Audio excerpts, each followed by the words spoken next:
bonjour à tous et à toutes. Je voudrais saluer le chef de gare, David Jonathan Mendouli, il doit être en train de gérer, qui est notre conservateur des médiathèques, ainsi que toutes ses équipes qui nous accueillent dans ce très bel écrin. Saluer Eric Pinceau, vice-président de la culture, et j'ai aperçu Fatma Nakim. Excusez-nous, hier soir, on avait posé une passerelle sur le lait, donc c'était bon. Ça avait envie d'avoir, c'était loin. Grue, là, 44 tonnes, c'était spectaculaire. Mais ça y est, c'est le chantier de la 2005 du travail. Je voudrais dire le grand plaisir que j'ai d'être là. Je vais expliquer pourquoi, mais surtout d'être aux côtés de Luca, qui est le président du Cinémed, qui n'est plus, qui est libre, comme tu l'as dit, cher Luca, maire de Palerme, qui est notre ville jumelle, où nous sommes rendus à son invitation avec une délégation d'élus de la ville de Montpellier pour le Parlement des maires, où nous avons échangé sur les enjeux de la Méditerranée, du changement climatique, de la question essentielle des migrants et du devoir des villes d'hospitalité en la matière. Et l'action de Luca Orlando, par ses discours, mais surtout par ses actes, est absolument remarquable, inspirante. Et nous avons été formidablement reçus. Et je dois le dire, je vais le dire, on était dans cette manifestation et on a visité un des lieux assez improbable, qui est la présence de l'Alliance française et du Goethe-Institut, et pour lesquels le président de la République, M. Macron, et la chancelière Angela Merkel s'étaient rendus à Palerme pour inaugurer cet institut franco-allemand. Et moi, j'avais dit à la quand on préparait le voyage, je veux aller voir parce que pourquoi, au milieu de la Méditerranée, deux chefs d'État français et allemands vont à Palerme, etc. Et donc, je suis arrivé et on a été très bien accueillis par l'Alliance française, le Goethe-Institut. Et on a dit, mais comment ça se fait que Mme Merkel, M. Macron sont venus ils nous ont dit, mais nous, en 2008, pour les Français, on a failli fermer, et pour les Allemands, en 2010, on a failli fermer, et on doit notre présence au maire de Luca Orlando, et qui nous a installés à cet endroit. Et donc, nous avons à la fois avec Luca un ami de l'Europe, un ami de la France, un ami de l'Allemagne, et surtout, ce qui était extraordinaire, c'était ce qu'il y avait derrière, dans un quartier un peu improbable, je le dis, de Palerme, du point de vue des enjeux urbains. Et là, on a découvert une requalification très puissante à la faveur de la culture, de l'image, avec l'école d'audiovisuel, avec de cinéma, qui était un lieu comparable, et tout un projet autour de la culture qui transforme un quartier de Palerme, et où s'ouvre aussi, où s'est ouvert, pardon le Luca, un musée à la mémoire des victimes de la mafia que tu as très courageusement porté, puisque Palerme, on le sait, et ton engagement a été résolu en la matière. Et on a découvert ce lieu, et c'est là où moi je m'étais accueilli formidablement bien par le Luca. Et c'est aussi là d'où est née pour nous l'idée d'être candidat pour la capitale européenne de la culture. Parce qu'au même moment, nous travaillons sur les projets en rue à la Mosson, et on pouvait voir comment l'intervention de la culture pouvait contribuer à transformer un espace. Et que la localisation de l'Institut français, du Goethe-Institut, et de tous les équipements, et c'est un très grand projet, eh bien, peut participer à requalifier. C'est à ce moment qu'on a mis en gestation cette idée. D'ailleurs, il y a eu un voyage ensuite des acteurs culturels montpelliérains, par exemple, pour s'inspirer de cela. Donc, je veux ici publiquement t'exprimer la gratitude qui est la mienne. Voilà, alors aujourd'hui, ce qui est dommage, mais c'est ainsi parce que les mandats sont limités en Italie, tu n'es plus le maire de Palerme, mais au fond, tu es toujours engagé et pour la culture et engagé avec nous à la présidence du festival Cinémed. Je crois que c'est une très bonne chose et on va continuer. Donc, merci d'être là, merci de venir évidemment pendant le festival. Je ne vais pas être plus long. Je vais aussi saluer les équipes du festival, de Christophe et de toute la team. Là, ça arrive. Il y a une programmation, des temps, il y a tout un travail absolument remarquable qui est fait, dans lequel on est tous très sensibles. Et je salue Henri Talva et je veux lui dire aussi qu'on aura un temps d'hommage adapté dans la mémoire de la ville à M. Picciot, qui a été avec toi un des fondateurs de ce festival. J'en ai pris l'engagement. On travaille à la forme la plus adéquate. Et merci de tout le travail qui est fait autour de l'image. On était à Bruxelles pour la capitale européenne de la culture. Et il y a un journaliste qui nous a posé cette question, qui a dit mais qu'est-ce que vous faites pour la Méditerranée? Donc là, je n'ai pas manqué d'arguments. J'ai raconté Cinémed, j'ai raconté un jour à Henri qui, il y a une dizaine d'années, me disait mais nous, on sauve des œuvres qui peut-être ne seront jamais montrées, et on permet de leur donner une visibilité face à des formes qui avaient employé ce mot de génocide culturel qui, dans certains États, peuvent se produire. Et je crois avoir été convaincant dans la réponse. En tout cas, on avait une belle preuve. Et donc, on est très fiers à Montpellier, cher Lucas, de défendre la création culturelle du pourtour méditerranéen, même si parfois les frontières vont un peu au-delà. Et au fond, c'est très bien, parce que la Méditerranée a un rapport Europe-Maghreb, Proche-Orient, mais un rapport universel. Et, pardon, et la mémoire, oui, bien sûr. Elle a évidemment un rapport universel. Donc voilà, c'est cette nouvelle édition, 44e, et qui va aussi nous aider à contribuer dans notre dossier de candidature pour être capitale européenne de la culture, qui est une très belle aventure pour nous. Alors je dis, peut-être pour certains je me répète, le premier tour, il y a 10 villes françaises qui sont candidates. 4 seront sélectionnées au premier trimestre 23 et la ville lauréate fin 23. Il ne s'agit pas juste de dire on fait beaucoup pour la culture sur un territoire, pour être capitale européenne de la culture. Il s'agit de dire, en voulant être capitale européenne de la culture, comment nous donnons à voir un nouveau souffle sur nos politiques culturelles. Et évidemment, c'est là-dessus que tout le monde est très engagé pour présenter notre dossier de candidature. Et merci de l'engagement des uns et des autres. Et je terminerai là-dessus. J'ai eu l'occasion de le dire à la Biennale Art Presse ce vendredi. Et je crois que Léo Lucas, tu seras très sensible. Ah oui, j'ai oublié de dire, nous, dans notre jumelage, on a donné, on a donné la dimension culturelle, puisque nous avons des échanges d'artistes que nous accueillerons à Montpellier de Palerme et qui seront accueillis dans un lieu exceptionnel à Palerme, avec des bourses d'aide à la création, nous évidemment à la Panacée, et à Palerme, et l'échange se fait par la culture, et puis un échange aussi avec Sète, Sète et Palerme, donc c'est l'identité de la candidature. Alors, je veux le dire ici avec beaucoup de force, nous on est en compétition avec des villes, mais pas du tout. Nous on défend la culture comme un plaidoyer. Et on le fait du mieux que nous pouvons avec la générosité qui caractérise tous les gens qui sont dans cette salle, qui portent la culture. Et on le fait parce que face à des situations qui nous déchirent, comme la situation des artistes en Afghanistan qui sont tués parce qu'ils sont artistes, des cinéastes iraniens qui tournent dans des conditions où ils défient la censure, et qui sont menacés parce qu'ils sont artistes et qu'ils portent la liberté de création, parce qu'il y a des zones du monde où il y a des fous, et c'est Vladimir Poutine qui détruit Mariupol et détruit le théâtre de Mariupol.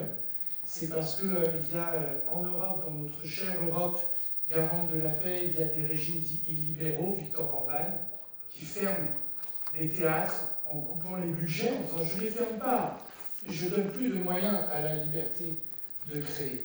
Parce qu'il y a tout ça dans le monde, il faut qu'il y ait des endroits sur Terre où il y ait des plaidoyers pour la culture.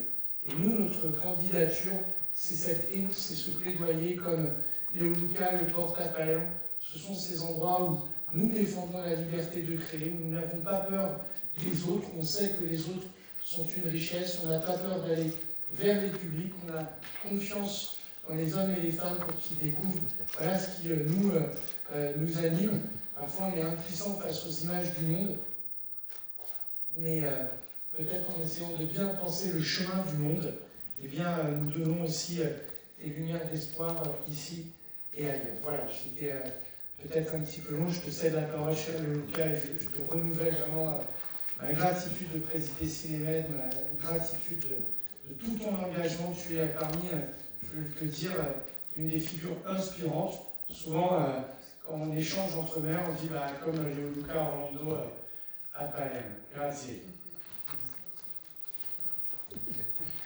Bonjour, un grand merci, un grand plaisir.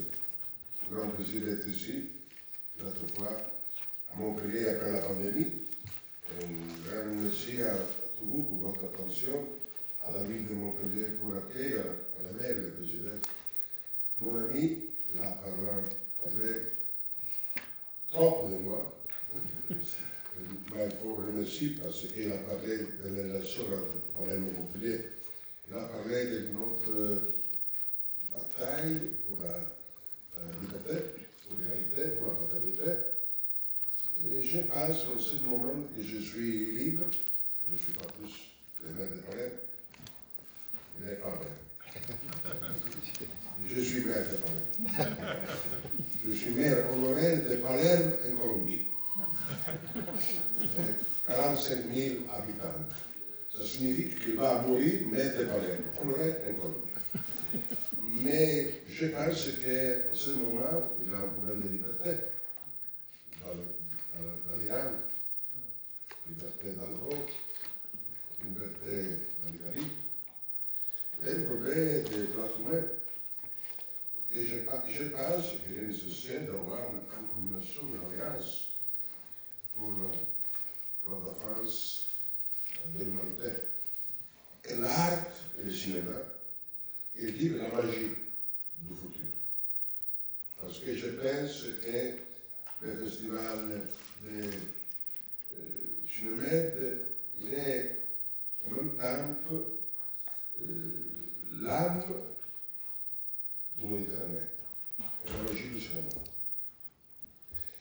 Et je crois que les relations entre Palerme et Montpellier ne sont pas au dehors de cette âme, au dehors de cette magie. M. Le Maire a parlé des cantieri culturels en Suisse.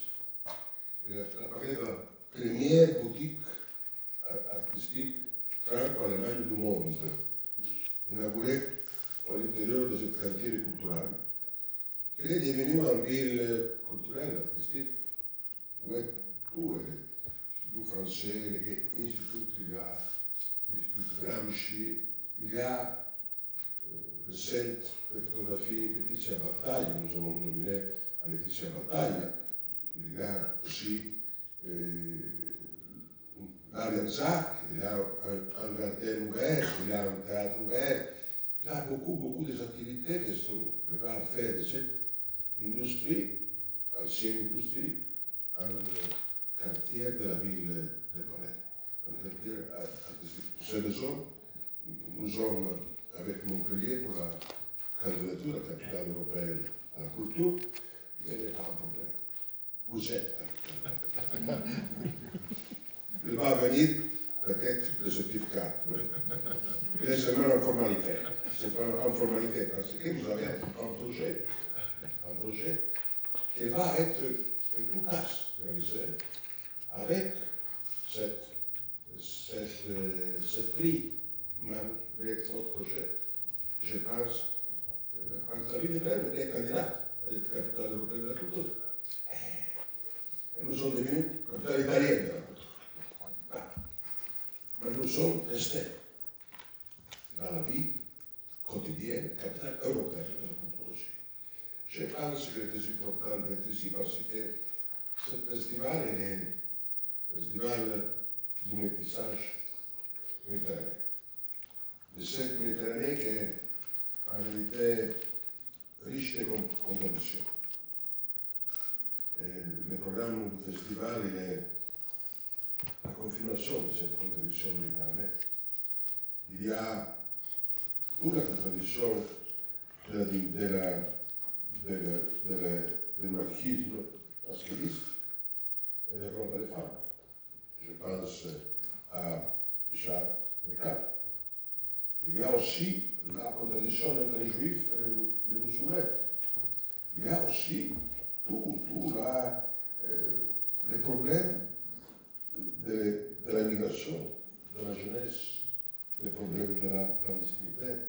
Je parle de trois grands réalisateurs de ce festival, qui sont Richard Bergman, Simon Bitton et Abdel Talif. Mais je parle aussi de Francesco Rossi. Et si vous pensez, Francesco Rossi, il a fait un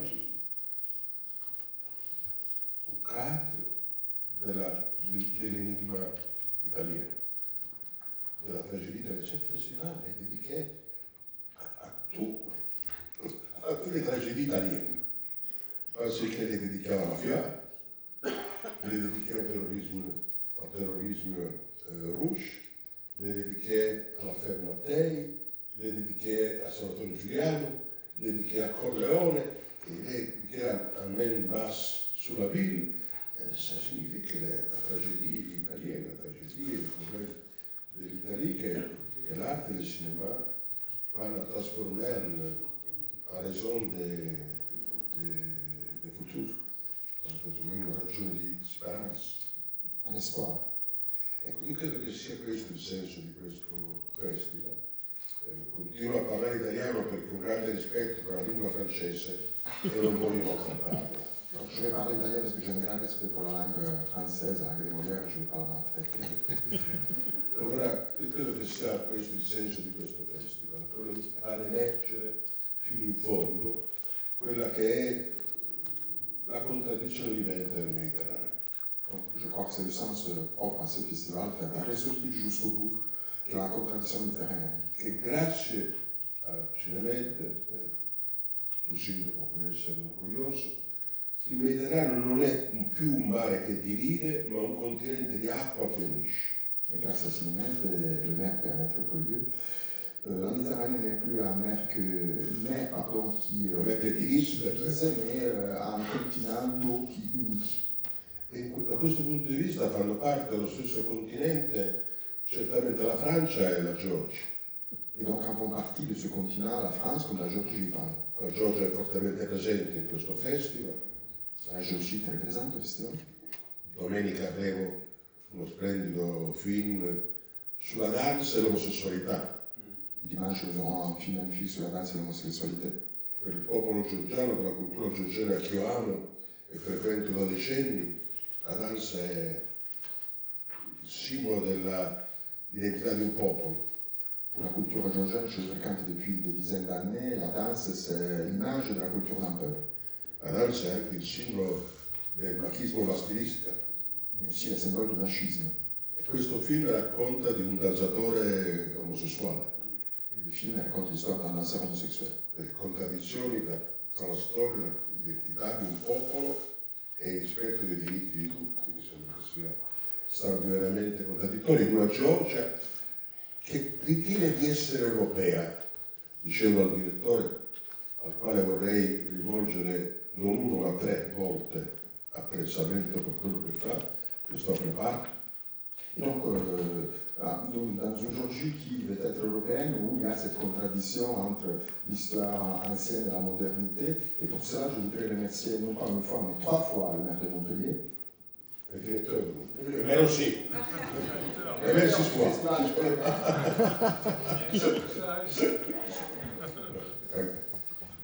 Perché ha diretto questo, continua a dirigere questo festival cercando di far emergere questa dimensione dell'anima mediterranea.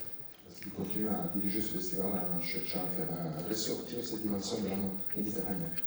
C'è uno spazio straordinario, dicevo, non so se la Georgia europea, ma certamente mediterranea. Je ne sais pas si la Géorgie est européenne, mais ce qu'il est sûr, c'est qu'il est méditerranéen. così come straordinaria credo che sia in questo festival sono le 2 sessioni speciali. Come straordinaire, ce sont les 2 sessions spéciales du festival. Dedicate all'esterno notte di Bellocchio, Dédié d'abord all'esterno notte di Bellocchio, al tragico assassino di Aldo Moro, et donc l'assassinat tragique du président du Conseil Aldo Moro, che è stato il responsabile del mio impegno in politica. qui est le responsable, le mentor de mon engagement en politique. Io mi sono iscritto alla corrente Morotea. Je me suis inscrit au courant dorotéen, qui était le courant Morotea, qui était le courant qui venait de Moro. E poi ho scoperto che mi ero iscritto alla Democrazia Cristiana che detestavo. Et je ne découvrais pas la suite que je m'étais inscrit à la démocratie chrétienne, en fait, que j'ai haïssé à l'époque. Sono le contraddizioni della vita. Voilà les contradictions d'une vie. E anche la contraddizione di Aldo Moro a capo di un partito che era il contrario di lui. Comme la contradiction d'Aldo Moro, qui était le chef d'un parti qui était le contraire de ce qu'il était lui-même. E così ancora un'altra contraddizione vivente, Letizia Battaglia. Et une autre contradiction vivante, Letizia Battaglia, o contradiction d'une vie, pardon, Letizia Battaglia. Il suo rapporto tra la vita e la morte in una città come Palermo, che ama la vita e pratica la morte.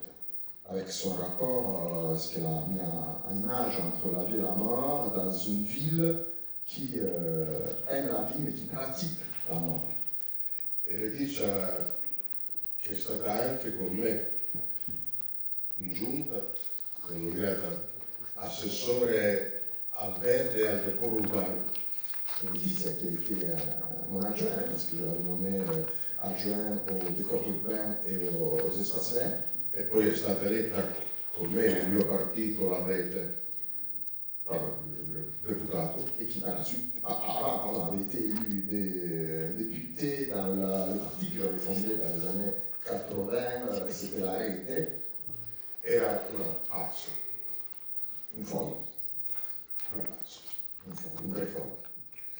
E abbiamo bisogno di pazzi, Et on a besoin de fous, che ci ricordano i valori essenziali della vita. qui nous rappellent les valeurs essentielles de la vie.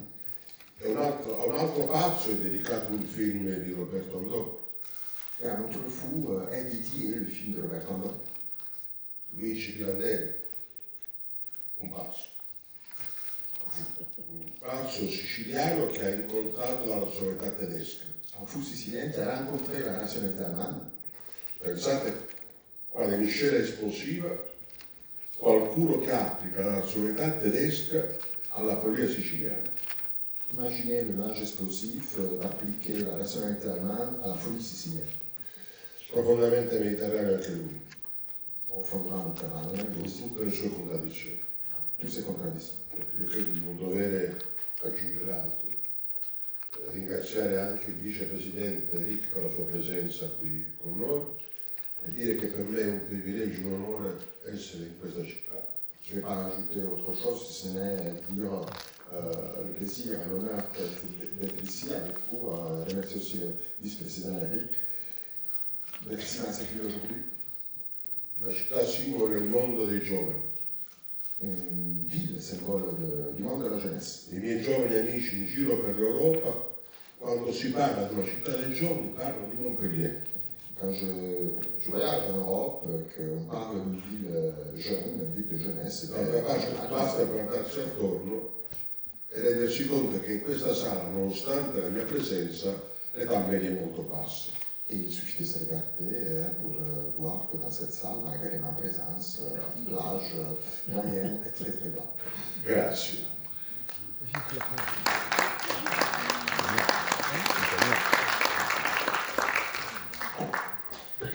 Alors le film sur Pirandello dont parlait le président, c'est un film en compétition de Roberto Ando qui s'appelle La Stanezza. Et juste avant, on passe un autre film de Roberto Ando, le premier samedi, sur l'ami très cher de Leo Luca, Letizia Battaglia.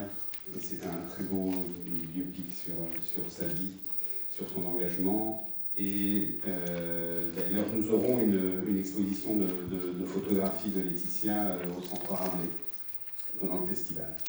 Voilà. Moi, je voulais revenir sur quelque chose. Aujourd'hui, au moment où on se parle, se tiennent à Paris, à l'Institut du Monde Arabe, c'est un peu cocasse, mais les assises du cinéma.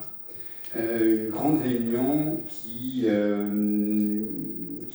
a besoin de réunir tous les professionnels du cinéma pour s'interroger sur son avenir, parce qu'il ne nous a pas échappé que la fréquentation en salle est toujours très problématique. On est encore à moins 30%, et se pose quelque part même l'avenir de cet art cinématographique, puisque c'est un art qui coûte de l'argent, s'il n'est pas financé correctement par les spectateurs. Et on s'est posé la question au festival, en tant que festival, qu'est-ce que nous on peut faire? D'abord, ces 2 années de pandémie où on a pu maintenir le festival nous ont prouvé que les gens avaient encore besoin et avaient envie de retrouver cette expérience culturelle collective. Et nous, notre rôle, c'est de mettre les gens en relation avec les artistes, d'instaurer un dialogue entre les artistes et le public, pour que le public se rende compte en venant au festival, bah oui, que c'est bien de venir au cinéma et que c'est peut-être le moyen de les faire réenclencher cet acte de revenir au cinéma. Je crois que notre rôle en tant que festival va maintenant au-delà de cette mise en relation et de simple projection de films.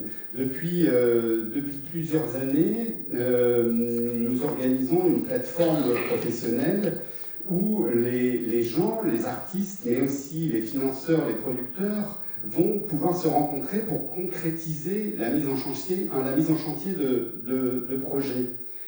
Et ce qui est particulier à la région, et notamment à toute l'infrastructure qui est à Montpellier, c'est le fait que cette infrastructure, à travers les écoles de cinéma, les écoles audiovisuelles, toutes les industries culturelles et créatives, toutes les industries, les prestataires techniques qui s'installent autour de Montpellier, il y a un formidable vivier autour de la ville qui fait que toutes les infrastructures sont là pour que les projets puissent se concrétiser.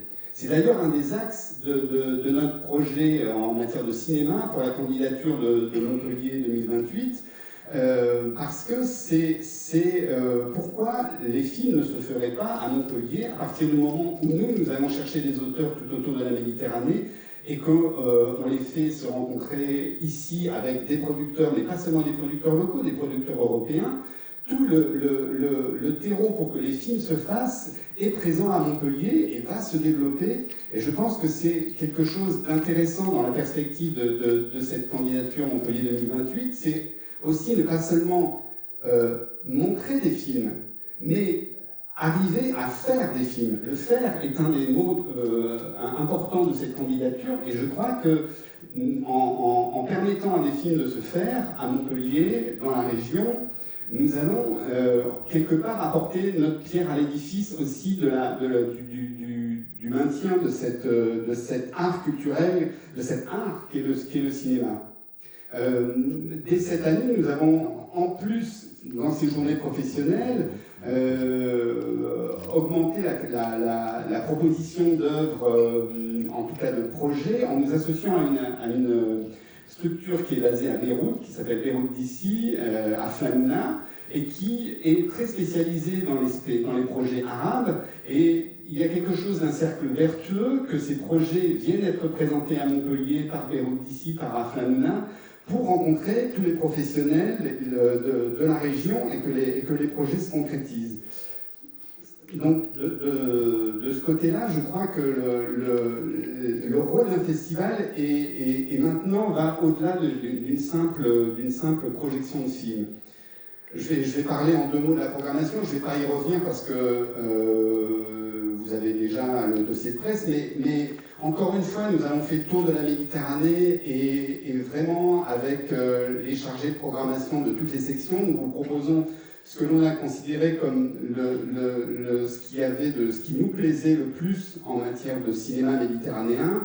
Si vous avez des questions à poser sur ces sections de programme, la compétition long métrage fiction, Géraldine Laporte est là. Les documentaires, c'est Aliénor Pinta qui s'en occupe. Et Mathilde Guiton-Marton pour le court-métrage. Donc n'hésitez pas à leur poser des questions sur toute cette programmation, parce que vraiment c'est ce qui est le plus suivi, c'est ce qu'on voit aussi dans les chiffres de fréquentation, c'est les films inédits, complètement dont on ne sait rien, et c'est là aussi une grande preuve de confiance du public du cinéma que de venir voir des films dont ils ne connaissent rien, si ce n'est que nous leur conseillons de venir les voir. Alors, 3 cinéastes invités cette année, Issar Bolen, Abdelatif Kechiche et Simone Guiton, une grande rétrospective, le président vous en a parlé, Francesco Rosi, une jeune cinématographie mise à l'honneur, c'est la Géorgie cette année.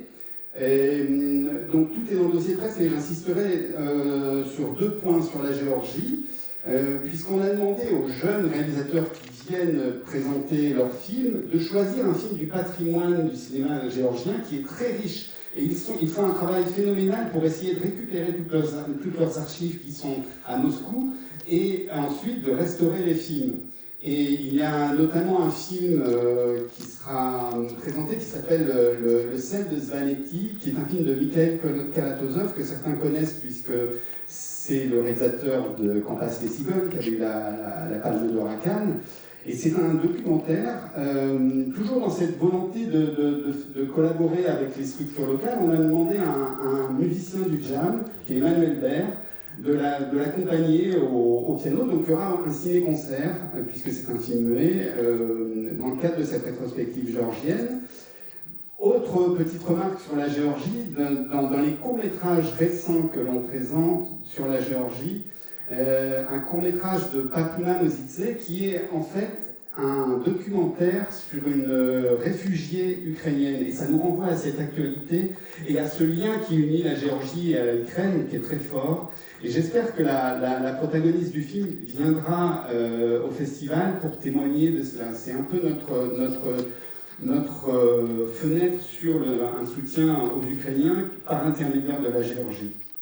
Et puis, une fois n'est pas coutume, toujours un peu dans le cadre de cet esprit festif qu'on veut aussi pour Montpellier 2028, une projection en plein air au mois d'août pour commencer le festival, le jeudi 20 octobre, avec notamment plusieurs films réalisés localement, mais aussi une copie restaurée du film de Dario Argento, 4 mouches de velours gris, qui n'a pas été vu depuis longtemps. Voilà, il faut peut-être amener une petite couverture quand même, mais ça va être la fête sur l'esplanade de jeudi 20.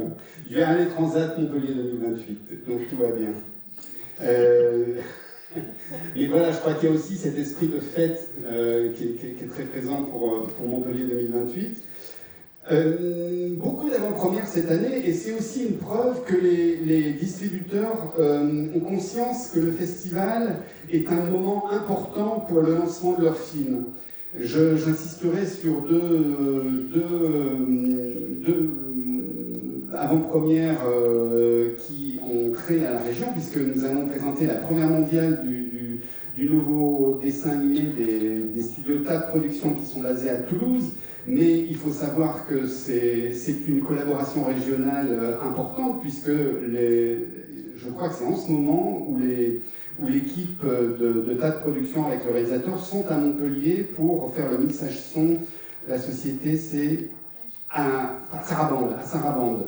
Donc voilà, et puis une autre avant-première un peu étonnante qu'on a annoncée hier, c'est la projection de Balles perdues 2, la suite de Balles perdues qui avait été un énorme succès sur Netflix, qui est réalisé par Guillaume Thierry, un réalisateur du coin aussi, puisqu'il est d'Agde, et qu'on a voulu présenter aussi pour 2 raisons. D'abord, c'est une réussite dans cette incursion du film d'action qui est d'habitude réservé au cinéma américain, et là vous allez voir des poursuites dans le Verdançon, c'est assez exceptionnel, donc c'est vraiment un film à la hauteur de ses ambitions de distraction et aussi